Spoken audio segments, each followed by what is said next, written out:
நீங்கள் தவறவிட்ட எபிசோடுகளை இப்பொழுதே காணுங்கள் உங்கள் Tandivan.com மற்றும் Tandivan யூடியூப் சேனலில்.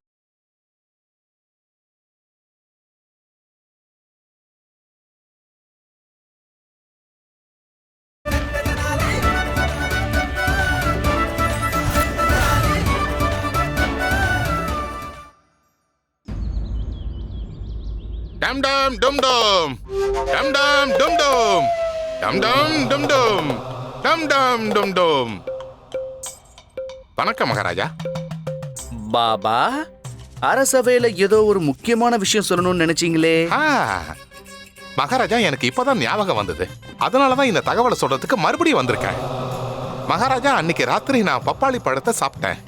அதுக்கப்புறம் அங்கேயே உட்காந்து இறைவனை நோக்கி பிரார்த்தனை பண்ணிக்கிட்டு இருந்தேன். அப்படி பண்ண எனக்கு திரும்பவும் பசி எடுக்க ஆரம்பிச்சது. அப்ப நான் அங்க இங்கன்னு பார்க்கும்போது மகாராஜா, எனக்கு ஒரு அன்னாசி பழம் கிடைச்சது. பசி ரொம்ப பயங்கரமா இருந்ததால அந்த அன்னாசி பழத்தையும் சாப்பிட்டுட்டேன். ஆனா பாபா, இதுக்கு முன்னாடி நீங்க பப்பாளி பழத்தை சாப்பிட்டதா எங்க கிட்ட சொன்னீங்கல்ல? குருதேவா, அன்னைக்கு நான் ரொம்ப ஆழ்ந்த சிந்தனையில இருந்தேன். அதனால எப்ப அந்த அன்னாசி பழத்தை சாப்பிட்டேன்ற ஞாபகம் இல்லாம போயிடுச்சு. அப்பதான் நம்ம பண்டிதர் ராமகிருஷ்ணா அவர்கள் எனக்கு ஞாபகப்படுத்தினாரு. அப்பதான் எனக்கு விஷயமே ஞாபகம் வந்தது. சரிதானே குருஜி? கொஞ்சம் கூட சரியில்லை குருஜி. அவ கேட்ட பொற்காசுகளை கொடுத்துருங்கன்னு சொன்னோம்ல. ஆனா நாங்க சொல்றது நீங்க எங்க கேக்குறீங்க? இங்க எப்படிடா கொடுக்கறது? தள்ளிப்பாங்க. அப்படின்னா இதுக்கு அர்த்தம் நான் எந்த பழத்துல இருந்துமே உருவாகலையா? அப்படின்னா என்னோட அடையாளம் என்ன? நான் யாரோட பையன்? குட்டி பையா, சொல்ல போனா நீ அந்த ஆலமரத்துல இருந்து தான் உருவாயிருக்க, பழத்துல இருந்து இல்ல. அப்படின்னா எந்த நபர் அந்த ஆலமரத்தை அங்க நட்டு வச்சாரோ அவர் தான் உன் அப்பாவா இருக்கணும். ரொம்ப நல்ல கருத்து பண்டிதனே ராமகிருஷ்ணா, ரொம்ப நல்ல கருத்து. ஆனா ஒண்ணு, அந்த ஆலமரத்தை அங்க நட்டு பல வருஷங்களா இருக்குமே. அந்த மரத்தை அங்க நட்டது யாருன்னு எப்படி கண்டுபிடிக்க முடியும்? மகாராஜா, நீங்க எனக்கு உத்தரவு கொடுத்தீங்கன்னா கண்டிப்பா சொல்லுங்க. மகாராஜா, உங்களுக்கே நல்லா தெரிஞ்சிருக்கும், நம்ம விஜயநகரத்துல எங்கேயாவது ஒரு மரத்தை நடுறதா இருந்தா அதோட விவரத்தை கடைசி நிமிஷம் வரைக்கும் ரகசியமாவே வைப்போம். இந்த சம்பிரதாயம் உங்க முன்னோர்கள் கிட்ட இருந்து தொடர்ந்து நடைபெறுது. ஆமா, தெரியும் மகாராஜா. இப்ப பேசப்படுற ஆலமரத்தை பத்தி ஒரு தகவல் இருக்கு. அதை பத்தி எனக்கு ரொம்ப நல்லாவே தெரியும். ஏன் எனக்கு ஞாபகம் இருக்குன்னா அதோட நேரடி சம்பந்தம் உங்களுக்கு இருக்கு மகாராஜா. எனக்கு இருக்கா? ஆமா மகாராஜா. விஜயநகர சாம்ராஜ்யத்தோட வைர விழா கொண்டாட்டத்துல நீங்களே சுயமா இந்த மரத்தை உங்க தந்தையாரோட முன்னிலையில நட்டீங்க.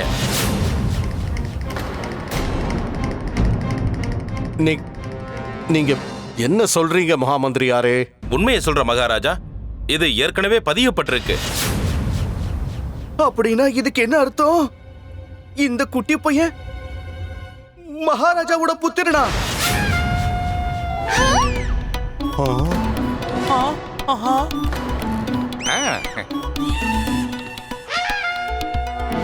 மகாராஜா அப்பா, மகாராஜா தான் என்னோட அப்பாவா? நான் இப்ப பெரிய தண்ணியன் ஆயிட்டேன். சின்ன தந்தையாரே, அதாவது பண்டிதர் ராமகிருஷ்ணா அவர்களே, உங்களுக்கும் என்னோட நன்றியை நான் தெரிவிச்சுக்கிறேன். இன்னையில இருந்து நான் விஜயநகரத்தோட ராஜகுமாரன் ஆயிட்டேன். எங்க நான் எங்க உட்கார்றது?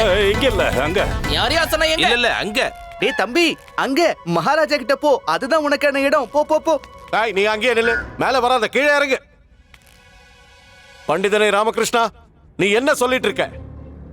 ஒரு மரத்துல இருந்து எப்படி ஒரு குழந்தை உருவாகும்? நான் ஒன்னும் விளையாடல மகாராஜா, இது சாத்தியம்தான். ஒருவேளை பழத்துல இருந்து புத்திர பாக்கியம் கிடைக்கும்னா அப்ப ஆலமரத்துல இருந்தும் கிடைக்கிறது நியாயம் தானே? நீங்க இப்போ உங்க கடமையை மட்டும் செஞ்சாலே போதும் அரசே. நீங்க உங்க புத்திரனுக்கு ஒரு நல்ல எதிர்காலத்தை அமைச்சு கொடுக்கணும், அதானே நியாயம்? அப்பா, நீ அங்கேயே இரு, மேல வராத. மகாராஜா, உண்மையிலேயே இவன் நம்மளோட மகன் தானா? அம்மா, மகனே. மகாராணி. சொல்லு மகனே. சொல்லுங்க மகாராஜா. இவன் என்னுடைய மகன் தான், இன்னும் நிரூபணமாகல. நீ அவனை விட்டு விலகி நில்லு. அம்மா, எனக்கு இப்போ ரொம்ப பசிக்குதுமா. மகனே, நான் இப்பவே உனக்காக என் கையால செஞ்ச ருசியான சமையல கொண்டு வரேன். இல்ல அதுக்கு எந்த அவசியமும் இல்ல. இவன் உன்னுடைய மகன் இல்ல. மகாராஜா, சின்ன மகாராணியார் இவனுக்காக சாப்பாடு கொண்டு வரட்டும். அவங்க கையாலே செய்யற அற்புதமான சாப்பாடு அவன் சாப்பிட்டு பார்க்கட்டுமே. அப்படியா? நல்ல விஷயம்தான். சரி மகாராணி திருமலம்பா, நீ போய் உன் கையாலேயே நீ சமைச்ச சாப்பாடை கொண்டு வந்து இந்த புத்திரனுக்கு இவனுக்கு ஊட்டி விடு. நான் இப்ப வந்துடுறேன்.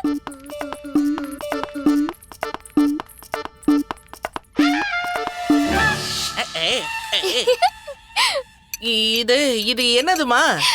இதுவா?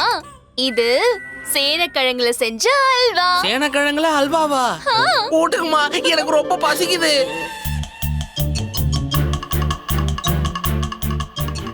ருசியா இருக்குல்ல? இன்னும் சாப்பிடு.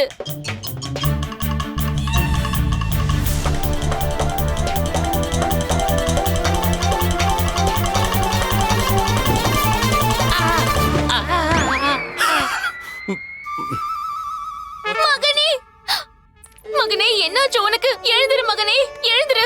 மகாராஜா, என் மகனை பாருங்க, இவனுக்கு என்ன ஆச்சு?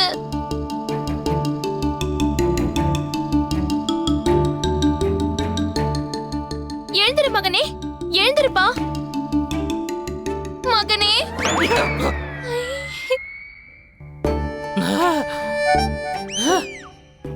நான் எங்க இருக்கேன்? என் கையால செஞ்ச சுவையான சமையல் இருக்குல்ல, அதுக்கு பக்கத்துலயே இருக்க. இந்தா சாப்பிடு. வேண்டாமா, எனக்கு அந்த சாப்பாடு வேண்டாம். அப்பா காப்பாத்துங்கப்பா. இதுக்கு பதிலா எனக்கு விஷத்தை கொடுத்துருங்க. நான் அதை சாப்பிட மாட்டேன். அந்த அல்வா அடைக்குதுப்பா. மகாராஜா, இந்த பையன் என்னோட மகனே கிடையாது. என்னம்மா? இவனுக்கு என் மகனா இருக்க தகுதியே இல்ல.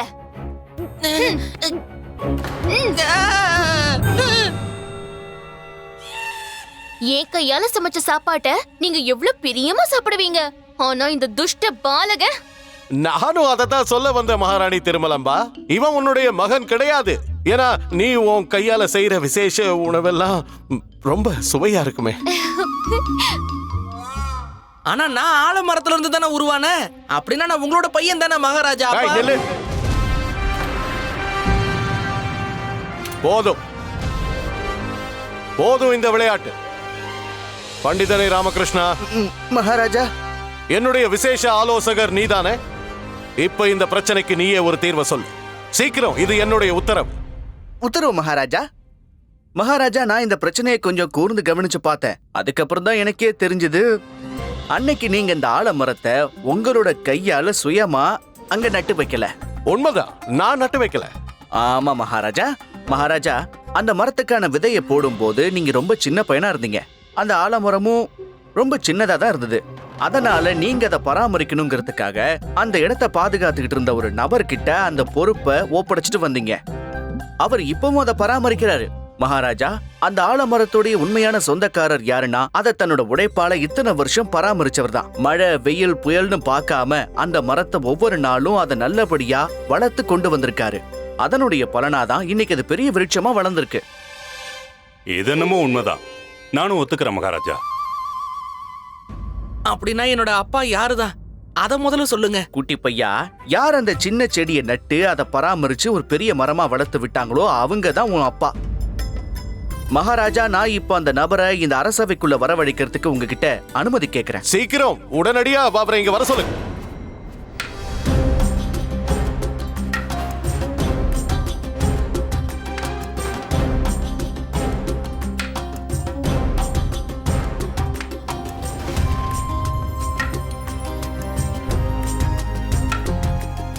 மகாராஜருக்கு வணக்கம். வணக்கம் மகாராஜா, இவர்தான் நான் சொன்ன அந்த நபர்.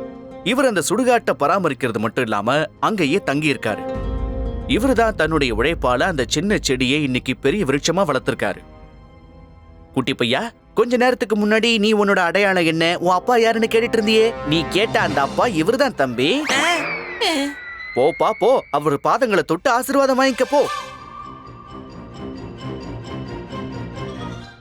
தயங்காம போப்பா. இப்போ உன் முன்னாடி உங்க அப்பா நின்னுகிட்டு இருக்காருலே, அவர் கூட போ. போப்பா. இல்ல இல்ல இல்ல. நான் தள்ளாடின கிழவன் ஆயிட்டேன். எனக்கு இப்போ என் மகனோட துணை தேவைப்படுது. என்னை இரவும் பகலும் பக்கத்துல இருந்து பத்திரமா பார்த்துக்கணும். என்னோட அந்த ஆசை இன்னைக்கு நிறைவேறிடுச்சு. வா மகனே, வந்து என்ன அணைச்சிக்கோ. போ குட்டி பையா, அப்பா கூப்பிடுறாருல, போப்பா. நீயும் அவர் கூட சுடுகாட்டிலே போய் தங்கிக்கோ போ. இல்ல ஒத்துக்க முடியாது. இவர் என்னோட அப்பா கிடையாது. இங்க இருக்கிற மகாராஜா தான் என்னோட அப்பாவா இருக்கணும். இல்ல இவர்தான் உன் அப்பா. அதனால நீ அவர் கூட போய் அவரை கவனிச்சுக்கிட்டு அந்த இடத்தையும் நீ தான் கவனிச்சுக்க வேண்டியிருக்கும். நான் போக மாட்டேன். நான் சுடுகாட்டுல எல்லாம் தங்க மாட்டேன். போ போ, அவர் கூட போ. சொல்றாங்கல்ல, போப்பா. இங்கிருந்து போக முடியாது. உனக்கு தகுதி வேணாம். தயவு செஞ்சு போ. நீ போய் ஆகணும்பா. ஓடு. நீ போ. நீ அவசியம் போகணும். இங்க பாருப்பா தம்பி, இனிமே உனக்கு எந்த வழியுமே கிடையாது. இப்பவே மகாராஜா முன்னிலையில நடந்த உண்மை என்னங்கிறத விவரமா சொல்லிடு. அதுதான் உனக்கு நல்லது.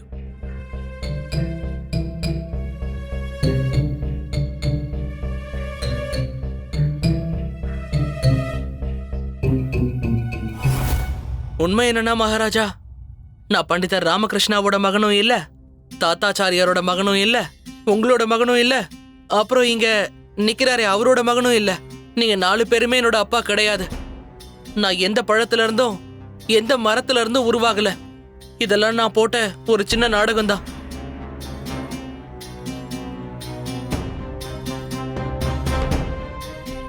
நடந்த உண்மையை சொல்லு. இப்படி ஒரு நாடகத்தை நடத்த என்ன அவசியம் வந்துச்சு? மன்னிக்கணும் மகாராஜா, நான் எப்ப இந்த உலகத்துக்கு வந்தேனோ அப்பத்துல இருந்தே தனிமையில தான் வாழ்றேன். எப்ப நானே சுயமா யோசிக்க ஆரம்பிச்சேனோ அப்பதான் எனக்கு நான் ஒரு அனாதனை தெரிஞ்சது. என்ன பாவம் பண்ணணும் தெரியல. நான் இந்த மாதிரி இருக்கிறதுனால என்னோட அப்பா அம்மா என்னை விட்டுட்டு போயிட்டாங்க. நான் தனியாதான் வளர்ந்தேன். எனக்கு குடும்பமும் கிடையாது, நண்பர்களும் கிடையாது. எனக்கு யாரும் வேலையும் கொடுக்கல. நான் சாப்பிடுறதுக்கும் வழி இல்லாம போயிடுச்சு. நான் எங்க போனாலும் எல்லாரும் என்ன கழுத்தை பிடிச்சு வெளியில துரத்துனாங்க. என்னுடைய இந்த குறைய பார்த்து எல்லாரும் கேலி பண்ண ஆரம்பிச்சாங்க. என் வாழ்க்கை மேல எனக்கு வெறுப்பு தான் உண்டாச்சு. இங்க அங்கன்னு அலைஞ்சு ஒரு நாள் விஜயநகரத்துக்கு வந்தேன். என்னோட பாவத்தை நினைச்சு கவலைப்பட்டுக்கிட்டு ஒரு ஆலமரத்தை கீழே உட்கார்ந்திருந்தேன். அப்பதான் அங்க குருமாதா பிரசாத தட்டோட ஆரத்தி எடுத்துட்டு வந்ததை நான் பார்த்தேன். வணக்கம் பாபா. டம் டம் டம் டம். கடவுள் வாக்குதான் என்னோட வாக்கு. சொல்லு மகளே, உனக்கு என்ன வேணும்? எனக்கு குழந்தையே இல்ல. நான் உங்க சக்திய பத்தி நிறைய கேள்விப்பட்டிருக்கேன். ஏன் மேலே உங்க கருணையை காட்டணும் பாபா. உன்னோட ஆசை என்னன்னு எனக்கு தெரிஞ்சு போச்சு. இந்த பப்பாளி பழத்தை வாங்கிக்க. சரிங்க பாபா. இதை எடுத்துட்டு போய் அங்க இருக்கிற ஆலமரத்துக்கு கீழே வச்சிடுங்க. உங்களுக்கு புத்திர பாக்கியம் கிடைக்கும். உங்க உத்தரவு பாபா. அதுக்கப்புறம் நடந்த எல்லாமே உங்களுக்கு நல்லா தெரியும்னு நினைக்கிறேன். என்ன மன்னிச்சிருங்க மகாராஜா. நான் என்ன குற்றம் பண்ணிருந்தாலும் அதுக்கு என்னோட சூழ்நிலை மட்டும்தான் முழு காரணமா இருக்கும். இதை நினைச்சு நான் வெட்கப்படுறேன். மகாராஜா, இந்த குற்றத்துடைய பின்னணியில இந்த பாபாவுக்கும் பெரிய பங்கு இருக்கிறது உண்மை. நானா? எனக்கு இதுக்கு என்ன சம்பந்தம்? பண்டித ராமகிருஷ்ணா, நீங்க எனக்கு வாக்கு கொடுத்திருக்கீங்க. நான் உன்னோட தாடியை எரிக்க மாட்டேன்னு மட்டும்தானே வாக்கு கொடுத்திருந்தேன். அந்த வாக்குறுதியை நான் நிறைவேற்றிட்டேன். பாரு, உன் தாடி பாதுகாப்பா தானே இருக்கு. மகாராஜா, எல்லாரை விட பெரிய குற்றவாளி இங்க நிக்கிற இந்த பாபா தான். அப்பாவி மக்களுடைய உணர்வுகளோட விளையாடி அவங்களை இத்தனை நாளா ஏமாத்திருக்காரு. மகாராஜா, என்ன மன்னிச்சிருங்க மகாராஜா. காவல் அதிகாரி, சொல்லுங்க மகாராஜா. உத்தரவு மகாராஜா. வீரர்களே, இவன் இவ்வளவு மோசமானவனா? எல்லாரையும் முட்டாளாக்கி இருக்கான். என்னை பத்தி யாருக்கிட்டையாவது சொன்னாலோ என் திட்டத்தை பத்தி சொன்னாலோ நான் உனக்கு தூக்கு தண்டனை வாங்கி கொடுத்துருவேன். அந்த ராமகிருஷ்ணன் வந்து தாடியை கொளுத்தாம விட்டுருக்கலாம், ஆனா நான் கொளுத்திடுவேன்.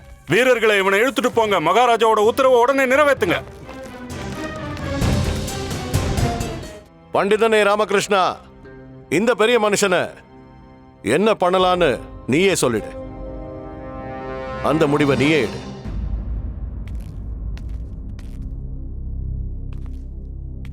இவன் வேதனையை புரிஞ்சுக்க முடியுது அரசே. விஜயநகரத்துக்கு நிச்சயமா நிறைய கனவுகளோட தான் வந்திருப்பான். அந்த கனவுகளை நிறைவேற்ற நாம உதவி செய்யணும். உங்களை வேண்டி கேட்டுக்கிற மகாராஜா, இவனுக்கு ஏதாவது ஒரு அரசு ஊழியம் கொடுத்து இவனை இங்கே தங்க விடலாம். ஆனா இவனுக்கு நாம நம்ம ராஜ்யத்துல என்ன வேலை கொடுக்கறது மகாராஜா? இவனுக்கு ஒற்றனுக்கான வேலையை கொடுக்கலாமே குருதேவா. இவனால எங்க வேணாலும் ஊடுருவி போய் ரகசியங்களை எடுத்துட்டு வர முடியும். குருதேவா, என்ன பொறுத்த வரைக்கும் நம்ம நாட்டுடைய பாதுகாப்பு விஷயங்களுக்கு இவனை பயன்படுத்திக்கலாம். மகாராஜா, இவனுடைய ஆற்றல் மிக்க தந்திரம் நம்ம ராஜ்யத்துக்கு ரொம்ப உதவியா இருக்க போகுது. நீ சொல்றது சரிதான் எனக்கு தோணுது பண்டிதனே ராமகிருஷ்ணா. நன்றி மகாராஜா. அப்படி இல்லைன்னாலும் நம்ம மந்திரியார் இவனுக்காக ஒரு தகுந்த வேலையை ஏற்பாடு பண்ணி தர முடியும் நம்புறேன். அதுக்கப்புறமாவது நம்ம குட்டி தம்பி சந்தோஷமா இருப்பான்ல. நிச்சயமா. மந்திரியாரே. மகாராஜா, ரொம்ப நன்றி மகாராஜா. பண்டிதர் ராமகிருஷ்ணா, உங்களுக்கும் நன்றி. என் வாழ்க்கை முழுக்க விஜயநகரத்துக்கு சேவை பண்றத என்னோட பாக்கியமா நினைக்கிறேன். அப்புறம் தாத்தாச்சாரியார் அவர்களே, நீங்களும் என்ன மன்னிச்சிடுங்க. எனக்கு முன்னாடியே உன்னை பத்தி எல்லாம் தெரியும். உனக்கு நல்லது நடக்கணுங்கிறதுக்காகத்தான் இந்த நாடகத்துல உனக்கு உதவி செஞ்சேன். என்ன உன்னை பார்த்தா எனக்கு ரொம்ப பரிதாபமா இருந்தது. சரியா குட்டி சுட்டி பையா? என் வாழ்க்கை முழுக்க இந்த உதவியை மறக்கவே மாட்டேன். சந்தோஷமா இரு. அற்புதம். முடிவுல எல்லாம் நல்லபடியா அமைஞ்சது. ஆனா இன்னும் எல்லாம் முழுசா முடியல. பண்டிதனே ராமகிருஷ்ணா. மகாராஜா,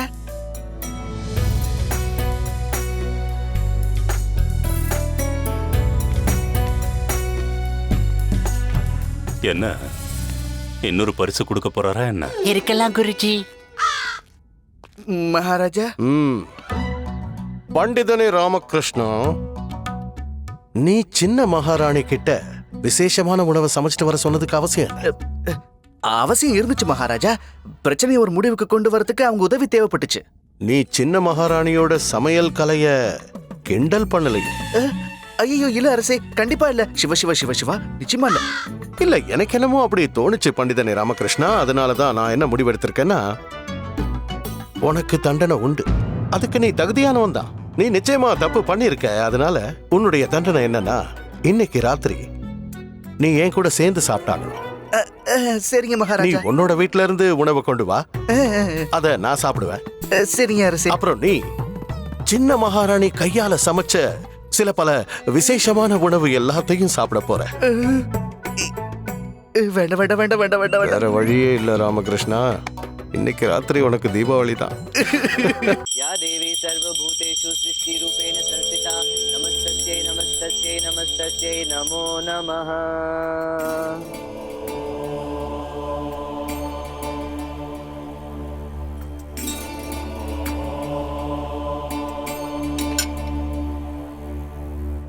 அம்மா தாயே, இன்னைக்கு நடந்த எல்லாமே உன் ஆசீர்வாதத்தால தான் நடந்திருக்கு.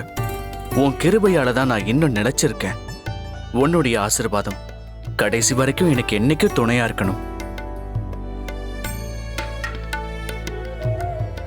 தாயி, இன்னொரு ஆசீர்வாதமும் கொடுங்க.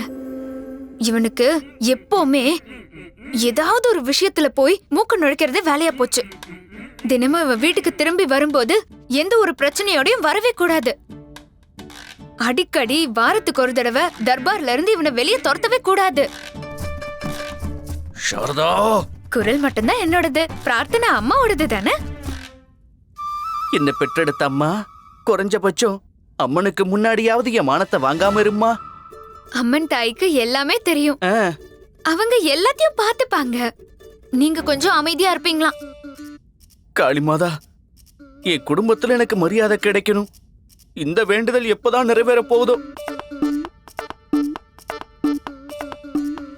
மகர சங்கராந்திக்கு இன்னும் 2 நாள் தான் இருக்கு. அந்த சுபத்தினத்துல நான் ஒரு முக்கியமான முடிவு எடுக்க போறேன். இனிமே தினமும் நேரத்துக்கு அரசவைக்கு போக முயற்சிப்பேன். போய் சாப்பாடு பரிமாறு, எனக்கு நேரம் ஆகுதுல. சரி, உடனே கொண்டு வரேன்.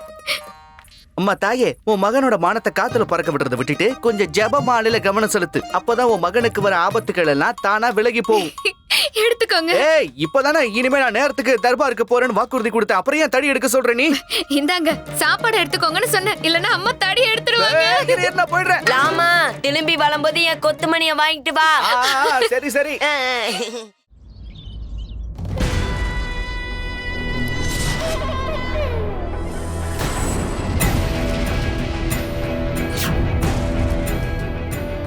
சதுரங்கன்றது ஒரு விளையாட்டா இருந்தாலும் அந்த விளையாட்டு குருட்சேத்திரத்துக்கு ஒன்றும் குறைஞ்சதில்ல. என்னோட சாதுரியமான நகர்வு கிட்டேந்து யாராலையும் தப்பிக்க முடியாது. எத்தனையோ ராஜ்யங்கள் எனக்கு அடிபணிஞ்சிருக்கு. இப்போ அடுத்தது கிருஷ்ணதேவராயரோட முறை. இதுவரைக்கும் தோல்வியோட நிழல் என்ன தொட்டதில்லை. ஏன்னா என்னோட செயல் திட்டங்கள் அப்படி. விஜயநகரத்தோட புகழ் இனிமே மறைய போகுது. என்னோட ஒவ்வொரு நகர்வும் மகாராஜாவை மரணத்துக்குள்ளாக்கும். எச்சரிக்கையாரு கிருஷ்ணதேவராயா, காலன் உன்னை தேடி வரான். மகாராஜா கிருஷ்ணதேவராய மகாராஜா கிருஷ்ணதேவராய மகாராஜா கிருஷ்ணதேவராய.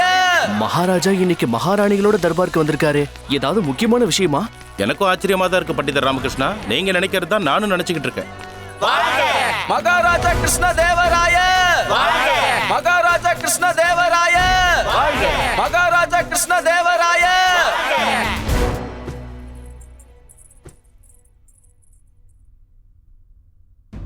மகாராஜா, மகாராஜா, இன்னைக்கு ஏதாவது விசேஷமான நாளா? ஏன்னா நீங்க மகாராணிங்க கூட வந்திருக்கீங்க. இல்ல மக்களுக்கு ஏதாவது முக்கியமான அறிவிப்பை சொல்ல போறீங்களா மகாராஜா? ஆமா மந்திரியாரே, இன்றைய நாள் ரொம்ப விசேஷமானது. இன்னைக்கு நம்ம அரசபைக்கு பண்டிதன் ராமகிருஷ்ணன் நான் வரதுக்கு முன்னாடியே வந்துட்டானே.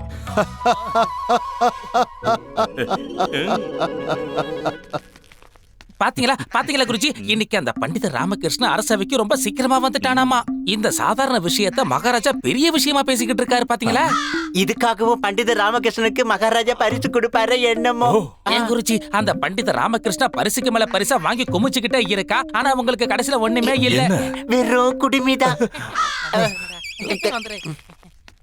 பண்டிதனே ராமகிருஷ்ணா, நீ வருத்தப்பட வேண்டிய அவசியம் இல்லை. நான் சும்மா விளையாட்டுக்கு தான் சொன்னேன். இன்னைக்கு நான் ஒரு விசேஷமான அறிவிப்பை வெளியிடலான்னு தான் இருக்கேன். உங்க எல்லாருக்குமே தெரிஞ்ச விஷயம்தான். ஒவ்வொரு மகர சங்கராந்திக்கும் நாம காளி அம்மனுக்கு ஒரு பெரிய பூஜையை ஏற்பாடு பண்ணுவோம். அந்த பூஜையின் போது அம்மனுக்கு ஆபரணங்களை சூட்டுவோம்.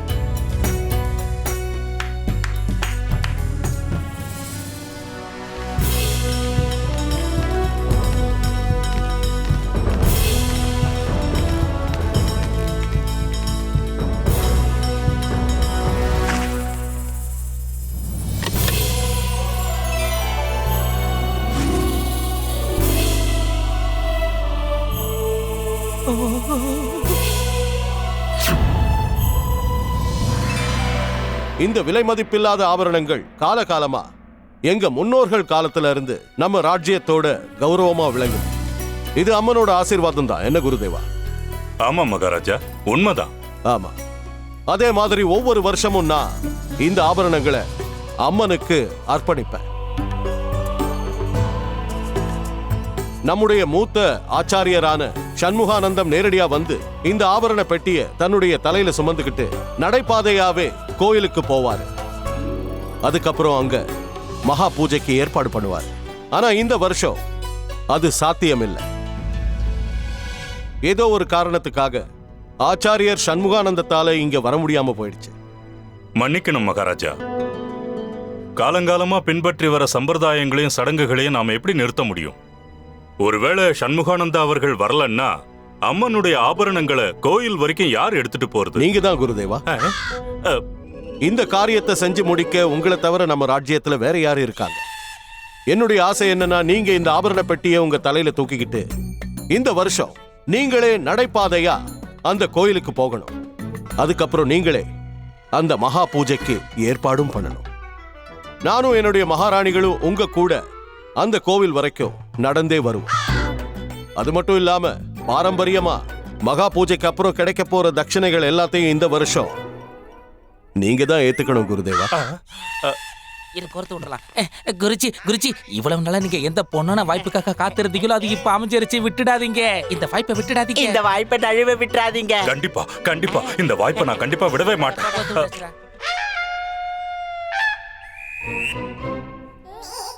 என்ன என்னைய அப்படி பாக்குற? நான் சொன்னதுக்கு அர்த்தம் என்னன்னா மகாராஜாவோட உத்தரவை நிறைவேற்றி ஆகணும். மகாராஜா சொல்லி நான் செய்யாம இருக்கிறது அதுக்கு வாய்ப்பே இல்ல. காளிக்கு சேவை செய்யற பாக்கியம் எனக்கு அதிர்ஷ்டவசமா கிடைச்சிருக்கு. அதனால நான் முழு பக்தியோட அதை நிறைவேற்றி வைக்க போறேன். அதுக்கப்புறம் என்னோட பக்தியை பார்த்து அந்த காளி அம்மன் நேரடியா வந்து எனக்கு தரிசனம் கொடுக்க வருவாங்க. குருஜி, ஆ? நீங்க கொஞ்சம் அதிகமா பேசிக்கிட்டு இருக்கீங்க. உங்க அகலவாயை கொஞ்சம் மூடுங்க. மன்னிக்கணும் மகாராஜா. ஒருவேளை அம்மனோட ஆபரண பெட்டிய நான் என்னோட தலையில சுமந்துக்கிட்டு போனா மகா பூஜைக்கான ஏற்பாடுகளை என்னால எப்படி பார்க்க முடியும் மகாராஜா? நீங்க ஒண்ணு கவலைப்பட வேண்டாம் குருதேவா. ஆபரண பெட்டியை சுமந்துகிட்டு நீங்க உங்க யாத்திரையை தொடங்குங்க. நான் உங்களுக்கு முன்னாடியே கோவிலுக்கு போய் சம்பிரதாயத்துக்கு தேவையான எல்லாத்தையும் தயார் பண்ணிடுறேன். நீங்க அங்க வந்ததுமே உங்க பூஜையை ஆரம்பிச்சிடலாம். அற்புதம் பண்டிதனே ராமகிருஷ்ணா. உன்னுடைய இந்த ஆசையை நான் முழுமையா ஏத்துக்கிறேன். மகாமந்திரியாரே, மகாராஜா, இந்த யாத்திரைக்கான முழு ஏற்பாடுகளையும் அது மட்டும் இல்லாம பாதுகாப்பு ஏற்பாடுகளையும் நீங்க தான் கவனிக்கணும். கண்டிப்பா பாத்துக்கிறேன் மகாராஜா. நன்றி. வாங்க குருஜி, மகா பூஜைக்கு தேவையான பொருட்கள் எல்லாம் உங்க இஷ்டத்துக்கு பூந்து விளையாடுங்க. சும்மாவா இருப்பான் கிழமை.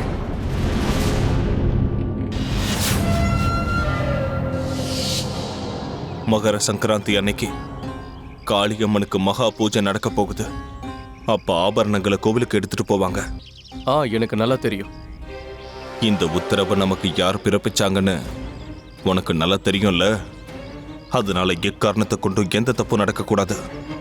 உங்களுக்கு ஆபரணங்கள் கிடைச்சிரும். இது திருட்டு மட்டும் இல்ல, விஜயநகர அழிவுக்கான ஆரம்பம். அங்கேயே நில்லுங்க, உள்ள வரக்கூடாது. அடேங்கப்பா சாரதா, இவ்வளவு பெரிய கோலமா போட்டிருக்க. அம்மா தான் என்கிட்ட சொன்னாங்க, பொங்கல் வரப்போகுதுல, அதுக்காக தான் இவ்ளோ பெரிய கோலம். எப்படி இருக்கு? பிரமாதமா இருக்கு. ஆனா இது அழிஞ்சு போயிடுமே. அழிஞ்சிடுமா? ஏன் அப்படி சொல்றீங்க? பின்ன இவ்ளோ பெரிய கோலத்தை போட்டு நடக்க கூட வழி இல்லாம பண்ணிட்ட. ஆமா, இப்ப நான் வீட்டுக்குள்ள போகணும்னா அதுக்காக இங்க இருந்து தாண்டி குதிச்சா அந்த பக்கம் போக முடியும். தப்பி தவறி கால் படும்போது நிச்சயமா அழிஞ்சு போயிடும்ல. ஒருவேளை இந்த கோலத்தை யாராவது அழிச்சாங்கன்னா அவங்க காலை நான் அழிச்சிருவேன். நீ கவலையப்படாதம்மா, நான் எப்படியாவது வீட்டுக்குள்ள இதுக்கு எதுவும் ஆகாத மாதிரி வந்துடுறேன். இங்க பாரு. அட என்னம்மா? அட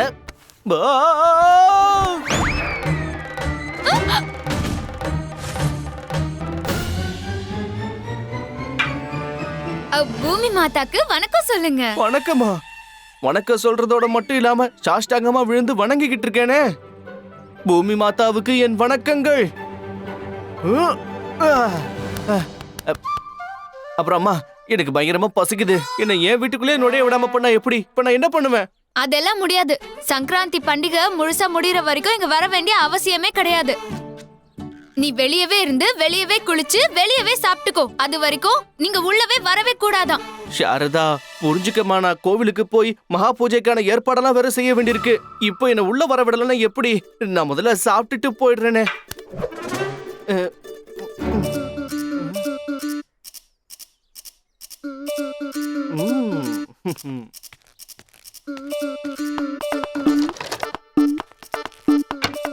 என்ன பண்றீங்க நீங்க? அதை வச்சு அம்மாவை அடிக்க போறீங்களா என்ன? பாத்து பத்திரங்க, தலையில கிளையில அடிச்சிடாதீங்க. நீ இப்ப என்ன சொல்ல வர? தலையில அடிக்க கூடாதா? அப்ப வேற எங்கேயாவது அடிச்சா பரவாயில்லையா? இல்ல இல்ல அம்மா, நீங்க பாருங்க, தடி எடுத்ததுனால அவரு கம்பு எடுத்து வச்சிருக்காரு. அவரு தோரணையை பார்த்தா உங்களை அடிக்க போற மாதிரி தான் தெரியுது.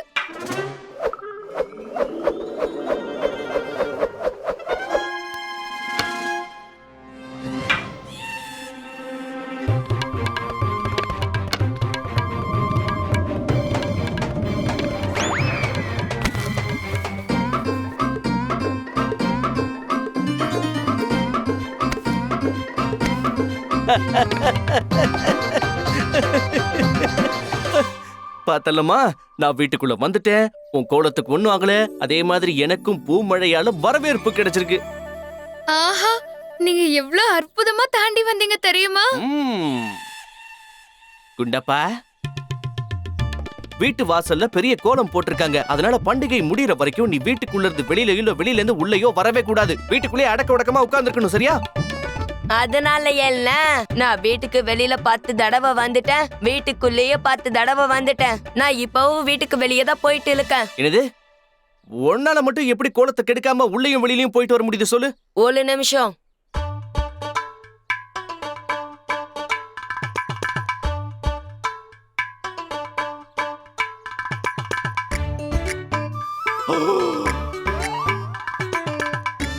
பாத்தியா இப்படிதான்.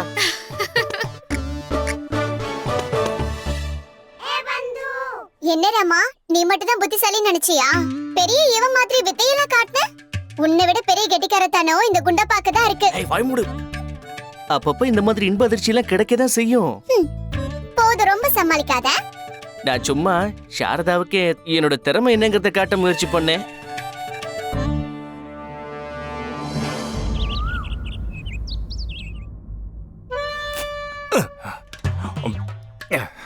சீக்கிரம் ஆகட்டும் சுவாமி, இன்னும் நீங்க 100 கரும்புகளை மென்னு மென்னு சாப்பிட்டாகணும். என்ன சீக்கிரம் ஆகட்டும் சீக்கிரம் ஆகட்டும்ங்கற? இத பாரு வருணமாலா, இது கரும்பு. சாதாரண இனிப்பு கிடையாது, வாயில போட்ட உடனே கரைஞ்சு போறதுக்கு. நான் ஒரு மனுஷன், யானை கிடையாது ஒரேடியா சாப்பிடுறதுக்கு. ஆனா நீங்க இத சாப்பிட்டே தானே ஆகணும் சுவாமி. நான் சங்கராந்தி பண்டிகைக்காக வேண்டுதல் வச்சிருக்கேனே, நீங்க எப்பவும் ஆரோக்கியமா இருக்கணும்னு. அதனால நீங்க 100 கரும்பையும் சாப்பிட்டே தான் ஆகணும். ஆமா, அது அங்க பாரு. சாப்பிடுங்க சாப்பிடுங்க குருஜி, நல்லா மென்னு மெதுவா சாப்பிடுங்க. ஏன்னா இதுக்கப்புறமா உங்களுக்கு சாப்பிடுறதுக்கு வாயில ஒரு பல்லு கூட மிச்சமே இருக்காது, அதை மறந்துடாதீங்க. ஒருவேளை நம்ம குருஜியோட வாயில ஒரு பல்லு கூட இல்லாம போச்சுன்னா அந்த பொக்க வாயில அவர் எப்படி நம்மள திட்டுவாரு? நீயே சொல்லு. நானே சொல்றேன்.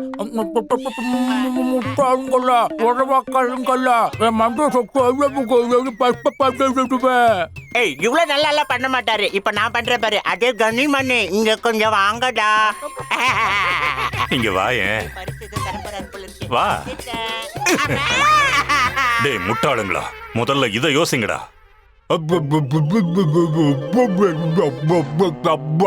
ஒண்ணுமே புரியல குருஜி, இன்னொரு முறை நல்லா புரிய வைங்க. புரிய வைக்க தானே முயற்சி பண்ணிக்கிட்டு இருக்கேன். ஒருவேளை எனக்கு பல்லு இல்லாம போயிடுச்சுன்னா மகா பூஜையில எப்படிடா மந்திரத்தை சொல்றது? இப்ப புரிஞ்சுதா? அன்பே வரு, என் மேல கொஞ்சம் கருணை காட்டு. நாளைக்கு மகா பூஜை முடியட்டும், அதுக்கப்புறம் எத்தனை கரும்பு சாப்பிட சொல்றியோ அத்தனையும் சாப்பிடுறேன். ரொம்ப சந்தோஷம் சுவாமி. நான் கண்டிப்பா நீங்க சொல்றதுக்கு ஒத்துக்கிறேன். ஆனா மகா பூஜை முடிஞ்சதுக்கு அப்புறமா நீங்க மொத்தமா 150 கரும்பு சாப்பிட்டாகணும். திருமத்தா, ஒரு பிரச்சனை இல்ல. எங்க குருஜி நினைச்சா 150 கரும்பு இல்ல, ஆயிரக்கணக்கான கரும்புகளை நிமிஷத்துல மென்னு துப்பிடுவாரு, தெரியுமா? முட்டாள்களே, உங்களோட அட்டுழிய நாளுக்கு நாள் அதிகமாயிட்டே போயிட்டு இருக்கு. குருஜி, இவன் சொன்னதுக்கான அர்த்தம் என்னன்னா, நாளைக்கு நீங்க காளியம்மாவோட ஆபரணங்களை தலையில தூக்கி வச்சுக்கிட்டு நீங்க நடந்து போகணும் இல்லையா? அதுக்காக இன்னைக்கு நீங்க கொஞ்சம் ஓய்வு எடுத்துக்கங்க குருஜி. அததான் கண்டிப்பா சரியா சொன்னா. அது ரொம்ப முக்கியமான கடமை இல்லையா? அதனால நான் கொஞ்சம் ஓய்வு எடுத்துக்கிறேன். நீ போமா. உத்தரவு சுவாமி. கொஞ்சம் இரு. போ. 1000 தான் இருந்தாலும் அல்பம் தானே. தெரிஞ்ச விஷயம் தானடா மணி. ஏண்டா என்ன மாதிரியா பேசி காட்டுறீங்க?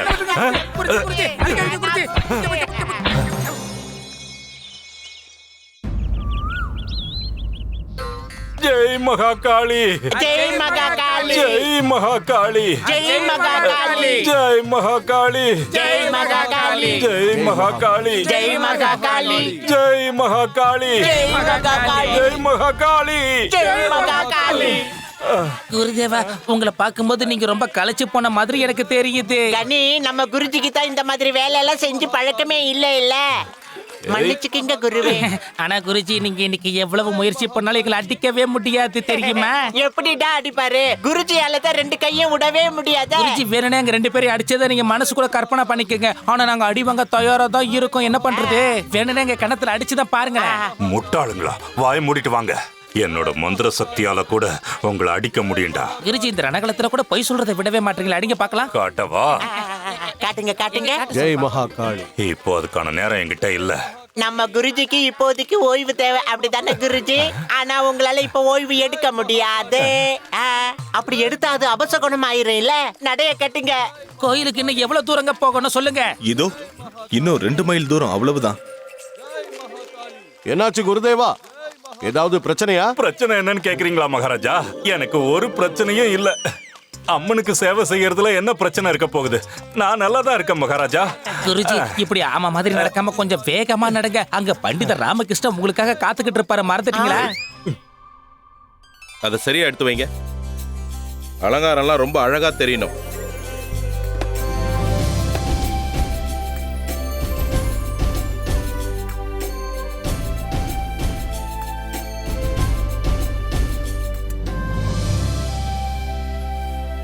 எல்லா ஏற்பாடும் செஞ்சாச்சு மந்திரியாரே. இப்ப மகாராஜாவும் மத்தவங்களும் வர வேண்டியது மட்டும்தான் பாக்கி. எனக்கு என்னமோ அவங்க வரத்துக்கு இன்னும் கொஞ்சம் தாமதமாகுமோன்னு தோணுது. நானும் போய் அம்மனோட பாத யாத்திரையில கலந்துக்கிறேன். ஒருவேளை அவங்களுக்கு ஏதாவது தேவைப்படலாம்ல? ஆமா மந்திரியாரே, அது வரைக்கும் நான் காளி மாதா கிட்ட பிரார்த்தனை பண்ணிக்கிட்டு இருக்கேன். சரிங்களா? சரி.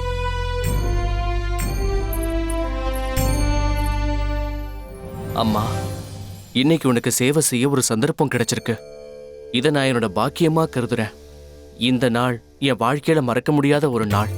இன்னைக்கு உன்னை ஆபரணத்தால முழுசா அலங்கரிச்சு அந்த கண்கொள்ளா காட்சியை நாங்க பார்க்க போறோம்மா. இன்னைக்கு உங்களுடைய திருவுருவம் பார்க்க ரொம்ப திவ்யமா இருக்கும். எங்களை ஆசிர்வதிக்கணும் தாயே. காலம் முழுக்க உங்களுக்கு இது போல சேவை செய்யற வாய்ப்பு எனக்கு கிடைக்கணும் தாயே. ரொம்ப சரியா சொன்னீங்க. நாம உண்மையிலேயே ரொம்ப அதிர்ஷ்டசாலிங்க. ஏன்னா அம்மனுக்கு சேவை செய்யற பாக்கியம் நமக்கு கிடைச்சிருக்கே. எனக்கு இன்னொரு ஆசீர்வாதமும் கொடுங்க. என்ன அறியாம கூட நான் யாருக்கும் எந்த கெடுதலும் செஞ்சிடக்கூடாது. நல்லதே செய்யணும், நல்லதே நினைக்கணும். நம்ம ராஜ்யத்துல எல்லாருமே சந்தோஷமா இருக்கணும். நாடு சுபிக்ஷமா இருக்கணும். அப்புறம் எங்க மகாராஜா அவருக்கு எந்த விதமான குறையும் வந்துடக்கூடாது. ஜெய் மகாகாளி, ஜெய் மகாகாளி, ஜெய் மகாகாளி, ஜெய் மகாகாளி, ஜெய் மகாகாளி, ஜெய் மகாகாளி, ஜெய் மகாகாளி, ஜெய் மகாகாளி, ஜெய் மகாகாளி, ஜெய் மகாகாளி, ஜெய் மகாகாளி, ஜெய் மகாகாளி, ஜெய் மகாகாளி, ஜெய் மகாகாளி. வணக்கம். வணக்கம் சாமி, வணக்கம். ஜெய் மகாகாளி, ஜெய் மகாகாளி. குருதேவா, இந்த பக்கம் நடங்க. இது குறுக்குபடி. சீக்கிரமா போய் சேர்ந்துடலாம். அப்படியா? சரி. ஜெய் மகாகாளி, ஜெய் மகாகாளி, ஜெய் மகாகாளி, ஜெய் மகாகாளி, ஜெய் மகாகாளி, ஜெய் மகாகாளி, ஜெய் மகாகாளி, ஜெய் மகாகாளி, ஜெய் மகாகாளி, ஜெய் மகாகாளி, ஜெய் மகாகாளி, ஜெய் மகாகாளி, ஜெய் மகாகாளி, ஜெய் மகாகாளி, ஜெய் மகாகாளி, ஜெய் மகாகாளி, ஜெய் மகாகாளி, ஜெய் மகாகாளி.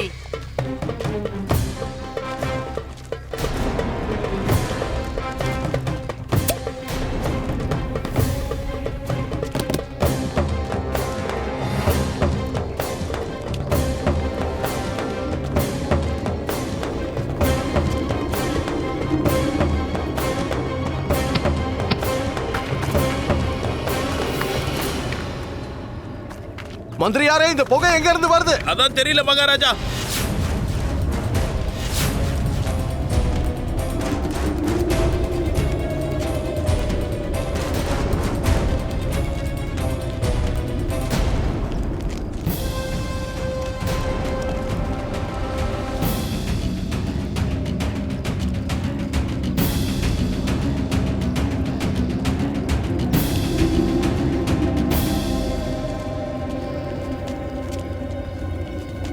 எல்லாரும் வேகமா நடங்க. இந்த புகையில இருந்து வெளியேறணும். சீக்கிரம் வாங்க, தாமதப்படுத்தாதீங்க. வாங்க வாங்க வாங்க வாங்க, எல்லாரும் வாங்க. மகாராஜா, மகாராணி, வாங்க வாங்க. மகாராஜா, நான் ஆபரண பெட்டி கீழே விழாம காப்பாத்திட்டேன். மகா மந்திரியாரே, திடீர்னு புகை எங்க இருந்து வந்துச்சு? மகாராஜா, யாரோ நெருப்பு மூட்டியிருக்காங்க. அப்படிதான் எனக்கு தோணுது. காத்து வீசுறதுனால புகை இந்த பக்கம் வந்திருக்கு. ஆனா மகாராஜா, இங்க எங்கேயுமே நெருப்பு எரியவே இல்லையே. மந்திரியாரே, எனக்கு என்னவோ சந்தேகமா இருக்கு. ஒருவேளை மகாராஜா, சீக்கிரமா போயாகணும். இல்லனா மகா பூஜைக்கான முகூர்த்தம் கடந்து போயிடும். ஆமா மகாராஜா. இந்த சம்பவத்தை பத்தி நாம மகா பூஜைக்கு அப்புறம் விசாரிப்போம். உத்தரவு மகாராஜா. வாங்க, புனித யாத்திரையை தொடருவோம். ஜெய் மகாகாளி, ஜெய் மகாகாளி, ஜெய் மகாகாளி, ஜெய் மகாகாளி, ஜெய் மகாகாளி, ஜெய் மகாகாளி, ஜெய் மகாகாளி, ஜெய் மகாகாளி. இன்னைக்கு எங்க கைகளால உங்களுக்கு ஆபரணங்களை சூட்டி அலங்காரம் செய்ய போறோம். இன்னைக்கு இந்த உலகத்திலேயே நீங்க மட்டும்தான் ரொம்ப அழகா பிரகாசிக்க போறீங்க. ஜெய் மகாகாளி, ஜெய் மகாகாளி, ஜெய் மகாகாளி, ஜெய் மகாகாளி, ஜெய் மகாகாளி, ஜெய் மகாகாளி. குருதேவா, குருதேவா என்கிட்ட கொடுங்க. பாவம் ரொம்ப கஷ்டப்படுறீங்க, என்கிட்ட கொடுங்க, நான் எடுத்துக்கிறேன். ஜெய் மகாகாளி, ஜெய் மகாகாளி, ஜெய் மகாகாளி, ஜெய் மகாகாளி, ஜெய் மகாகாளி, ஜெய் மகாகாளி, ஜெய் மகாகாளி. ஜெய் மகாகாளி. கொடு கொடு.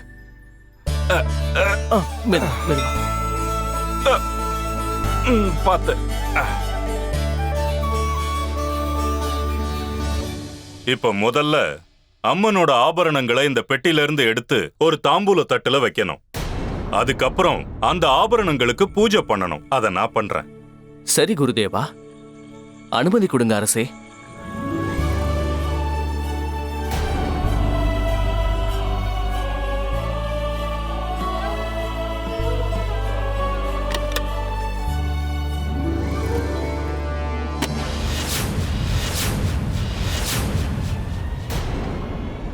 மகாராஜா, இந்த பெட்டியில ஒண்ணுமே இல்லையே. கருங்கல் மட்டும்தான் இருக்கு, அம்மனுடைய ஆபரணங்கள் இல்லையே.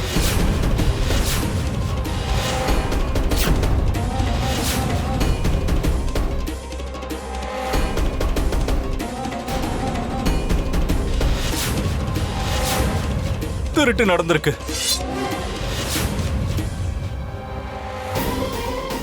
மகாராஜா அம்மனோட ஆபரணங்களை திருடி இருக்காங்க. இது பாவம், மகா பாவம். இது வெறும் திருட்டு மட்டும் இல்ல, அம்மன் மேல நமக்கு இருக்கிற பக்திய யாரோ வேணும்னே திட்டம் போட்டு அவமானப்படுத்தி இருக்காங்க.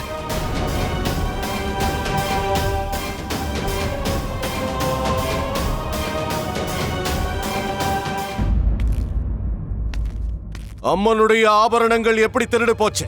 யார் செஞ்சது இந்த காரியத்தை? பெரிய விபரீதம் நடந்திருக்கு மகாராஜா. நாம எதிர்பார்க்காதது நடந்திருக்கு. அம்மன் ஆபரணங்களை திருடி இருக்காங்க. அம்மன் ஆபரணங்கள் விஜயநகர சாம்ராஜ்யத்துக்கு அம்மன் ஆசீர்வாதத்துக்கான சின்னம். அதை எப்படி நம்ம கிட்ட இருந்து திருட முடியும்? நான் அந்த ஆபரண பெட்டியை ரொம்ப பக்தியோட என் தலையில சுமந்துக்கிட்டு வந்தேன். இந்த சம்பவத்தை என்னால பொறுத்துக்க முடியாது குருதேவா. இது எப்படி நடந்துச்சு? இந்த ராஜ்யம் என்கிட்ட இருந்து பறிபோனா அது பொறுத்துக்க கூடிய விஷயமா? விரோதிகள் கையால எனக்கு மரணம் உண்டாச்சுன்னா அது பொறுத்துக்க கூடிய விஷயமா? இது அதை விட பொறுத்துக்க முடியாத விஷயம். நம்முடைய ராஜ்யமும் ராஜ்யத்தோட கௌரவமும் பறிபோன மாதிரி இருக்கு. அம்மனுடைய அருளையும் அவங்க மரியாதையையும் பறிச்சிருக்காங்க. இத என்னால நிச்சயமா பொறுத்துக்க முடியாது. ஆனா இப்ப என்ன பண்றதுன்னு எனக்கு புரியல. என்ன செய்ய போறோம் குருதேவா? மகாராஜா, என்னால புரிஞ்சிக்க முடியல மகாராஜா. நான் எப்போ எங்க கவனக்குறைவா இருந்தேன்னு தெரியல. இவ்வளவு பெரிய தண்டனை கிடைக்கிற அளவுக்கு நான் அப்படி என்ன பெரிய பாவம் பண்ணேன்? அம்மன் என் முன்னாடி ஏன் பிரசன்னம் ஆகல? எதுக்கு இப்படி எல்லாம் பேசுறீங்க குருதேவா? அம்மன் முன்னும் நமக்கு தண்டனை கொடுக்கல. அவங்க தாயை போன்றவங்க தான் பிள்ளைங்களுக்கு பிரசன்னம் பண்ணாம இருக்க மாட்டாங்க. எங்கதான் எங்கேயோ தப்பு நடந்திருக்கணும்.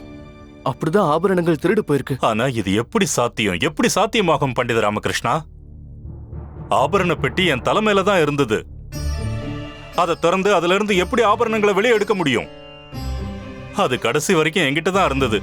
அதை நான் ஒரு நிமிஷம் கூட கீழே இறக்கி வைக்கவே இல்லை. மகாராஜா, நான் ரொம்ப எச்சரிக்கையா தான் இருந்தேன். மகாராஜா, அந்த ஆபரணங்களை பெட்டியில இருந்து நம்ம எடுக்கவே இல்லை. அப்படின்னா அந்த பெட்டியையே தூக்கிட்டு போயிருக்கணும். உண்மையான ஆபரண பெட்டியை பறிச்சுக்கிட்டு அதுக்கு பதிலா போலியான ஒண்ண. பண்டித ராமகிருஷ்ணா, ஆனா எப்படி இதெல்லாம் எப்படி சாத்தியமாகும்? சாதுரியமா செஞ்சிருக்காங்க மந்திரியாரே. ஒரு மாந்திரிகனை போற யாரோ நம்மள திசை திருப்பி இருக்காங்க. குருதேவா, நல்லா யோசனை பண்ணி சொல்லுங்க. நீங்க வர வழியில வித்தியாசமா ஏதாவது நடந்ததா? ஏதாவது தடங்களோ இல்ல எதிர்பார்க்காத விஷயங்கள் ஏதாவது? இல்ல இல்ல இல்ல இல்ல, அந்த மாதிரி எந்த ஒரு சம்பவமும் நடக்கவே இல்லை.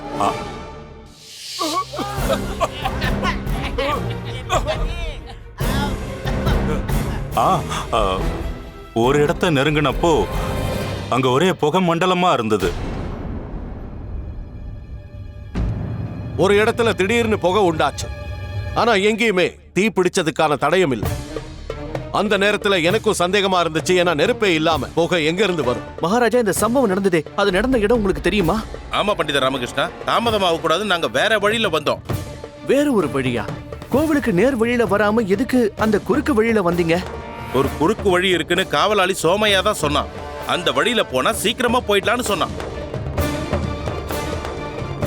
அது ரொம்ப தூரம் நடந்ததுல நான் களைச்சு போயிட்டேன். அதனாலதான் அப்போ அவன் சொன்னதை நான் கேட்டேன்.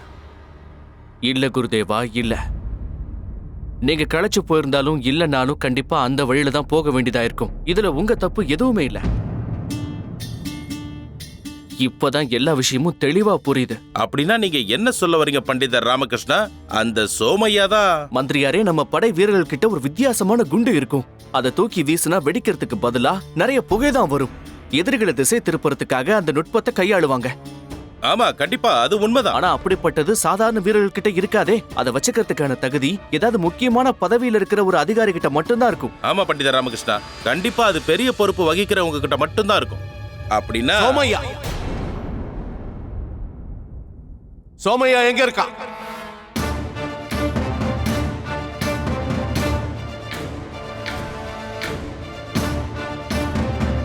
மகாராஜா பாத யாத்திரப்போ அவன் நம்ம கூட தான் இருந்தான். ஆனா இப்போ அவன் எங்க இருக்கான்னு தெரியல மகாராஜா. காவல் அதிகாரி சொல்லுங்க மந்திரியாரே. சோமையாவ புரிஞ்சுது மந்திரியாரே. அது சாத்தியமே இல்ல மந்திரியாரே. இனிமே அவனை பிடிக்கிறதுக்கு வாய்ப்பே கிடையாது. காரியத்தை முடிஞ்சதும் கை நழுவி போயிட்டான்.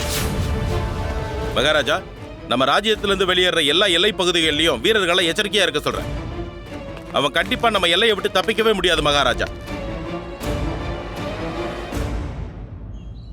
Catch us on TV, Tandivan.com, Facebook and YouTube.